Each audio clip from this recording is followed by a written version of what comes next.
Hey everybody, welcome into the shop. It's a nice spring day with traffic going by. I need to replace the Splinter guard on my track saw. I don't know if you can see this. I'll show you a close up. But I had the saw jumped off the track. I was doing something dumb. I won't even explain it. But I did not have my workpiece secured properly, and I was going really quick, and I was in a hurry, and the result is that the saw jumped off of the track for a moment. Thankfully, immediately, my instincts kicked in. I had both hands on it, and I immediately let go of the trigger, and I was safe. I didn't get hurt, but it damaged the Splinter guard, and ever since then, I noticed there's like a squeak. I'm trying natural light to see if you'd like that, but I have no idea if you can hear this annoying sound. That's over there. We'll keep going. To quote Bill Burr, plowing on. Plowing ahead. So, shortly after that incident, I noticed that my cuts were maybe about 1/16th off. I would measure my line. And then where before, when I would place the track saw directly on the line, I'd get the perfect cut. I haven't been getting that perfect cut. And I don't know if it's because of this incident with the track saw or if because of the winter we've had here, if the rubber has kind of shrunken. I'm not sure. But thankfully, they make replacement Splinter guards. That's what they're called, I think. So if you're searching for them, Splinter guard is the search term. And Makita sells one. It's not that expensive. I got it on Amazon. I don't remember how much it was, maybe $10 or something. I'll put a link in the description below if you want one. And it looks like it's just kind of has some self-adhesive on there. So the first step is the trick that I don't know, and we're going to figure it out together, is how to cleanly and easily take this rubber Splinter guard off. I've got 3 methods I want to try, and maybe you can learn which would be best for you. The first, I don't know what order I'll do them in, is I've got a heat gun. I've used this to loosen up adhesives before, like on disc sanders to take stuff off. Also have, probably what most of you have, a scraper. That will probably work. And if we need it, I've got Goo Gone. So before we dig into pulling this off, I want to do a test cut, and I'll show you just what I'm talking about, and then we'll be able to compare afterwards. So I'm going to draw a line, and then we will cut it.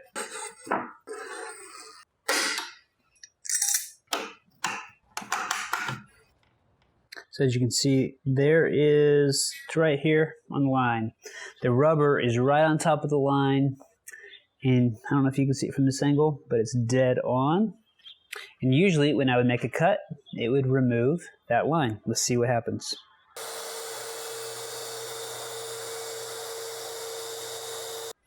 All right, let's see how we did. Now that I'm filming it, it'll be dead on. You know how it works. There is still pencil line here, which means it's probably a 64th off. So this might be normal, but let's go ahead and replace the Splinter guard. All right, I have a Ron Paulk style workbench, which is a kind of a creative spin off of the Festool MFT system. If you don't know who Ron Paulk is, why are you watching me? You should go watch him.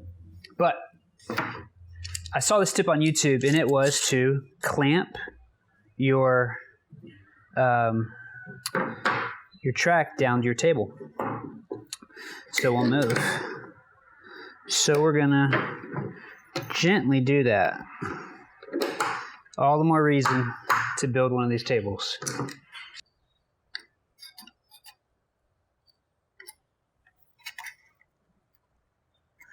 That's on there. All right. Let's try the heat gun. Fire! Now be careful, because this metal's gonna get hot.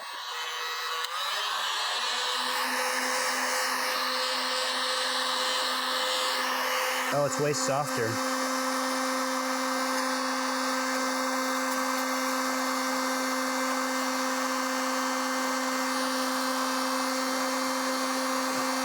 This is working out so far.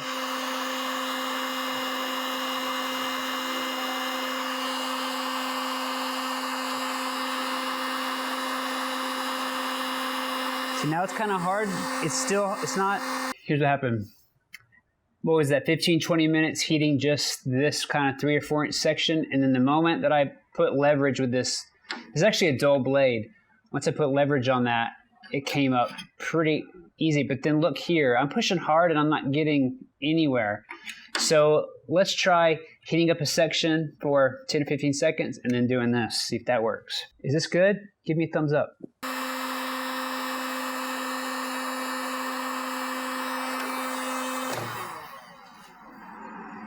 Breakthrough, you don't need the scraper.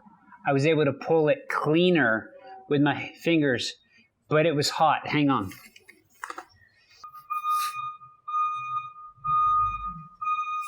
Oh baby, that's working. So I've got the heat gun on the second setting, its highest setting. And I used that scraper to get it started. But once it got started, I've got a rag and I'm holding on to the end. And I'm just pulling up.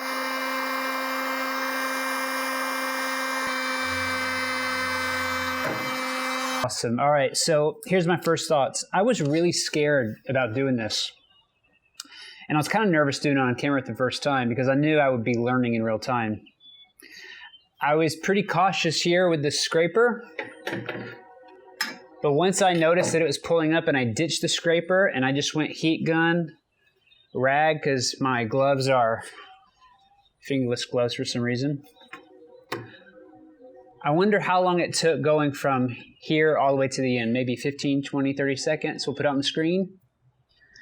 So, in theory, if you clamp your track down 55 inch and you got a heat gun, within this amount of seconds, you could remove your splinter guard. Now there's still some adhesive here, and we're gonna need to take care of that. So let's clean up this end and then see what we should do to clean this up. Awesome.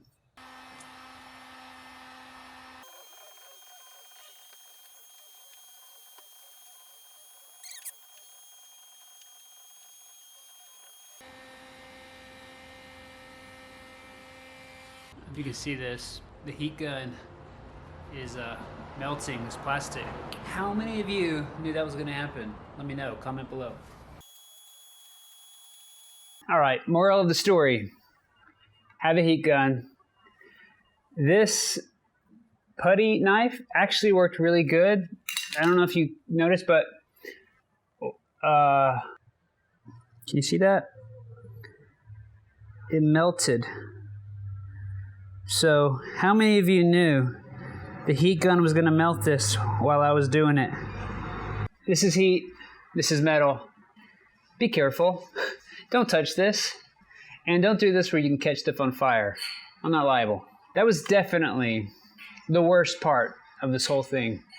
And I still have some residue on here. I'll try to get it off somehow. All right, I think I found that option. Scotch pad, some Goo Gone. And I think the Scotch pad roughens up the adhesive. And then I let it sit for a bit. And you come back with a scraper. So I'm gonna let this just kind of soak in. My theory that I'm coming up with on the fly is that this Scotch pad kind of sands and scuffs up the surface of the adhesive. And then the Goo Gone starts to weaken it chemically so that when you come in with the scrapity scrape, like I did here, it's all clean. And it's way better. Now it still works, but it's actually coming up. All right, I got most of it off and I've run my finger through and there's no real like hard spot, so I'm pretty confident, even though there's still some color left. You know, I just can't get most of it off. I tell you, this did the trick. This was like sandpaper. It's awesome. So what I'm gonna do now is take a paper towel with some 91% alcohol, and hopefully this will clean off a lot of the greasy residue from the Goo Gone. so that we'll have something to stick to. I don't know if you know this, the cool thing about this stuff is it evaporates really quickly. This is good for like cleaning your phone screens, tablets, glasses, things like that. Because especially if you have electronics, the moisture evaporates. So it's really desirable to use for cleaning stuff. Super cheap, I think a couple bucks at Target. It's good to have around. Let's get to the part we've been waiting for, finally. You see that lip? This is cool. I was really worried about getting the replacement guard in the right spot. But I think what this means, and we'll see, this is the old one. I haven't got the new one out. But yeah, we've got to reference this. So you can take the one you pull off, put it right against that reference edge. They're not leaving you to your own devices because I would get it wrong. They got this edge that you can reference. That is awesome. And then you can just put the sweet. All right, so good job, Nikita. Or, you know, I know you guys weren't the ones that do this. Whoever designed it, good design. Line it up against that line. It seems pretty easy. I can do it. You can do it. I'm not going to focus on pressing down super hard. I just want to register it. And I'll come back and press after it's in there.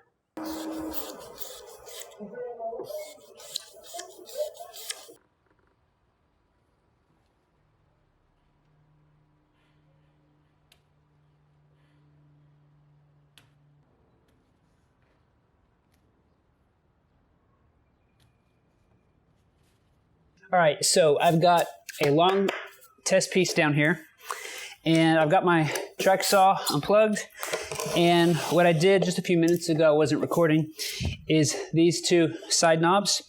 I tightened them just a bit because I noticed the saw would play just a little bit, and I didn't want that, so I basically tightened these to where they still slide nicely, but they don't move. But I just drew this line with my $1.20 speed square that I got from Harbor Freight. You can see my line there. So I'm going to line up the track saw on that to see how close I get, and if, like before, I'm able to cut it off.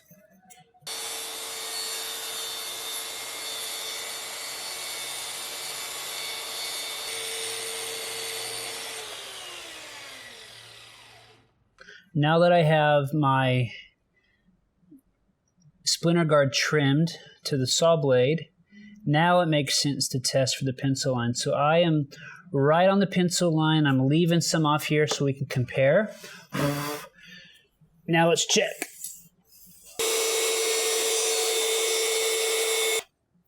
On the money. You see that? It works.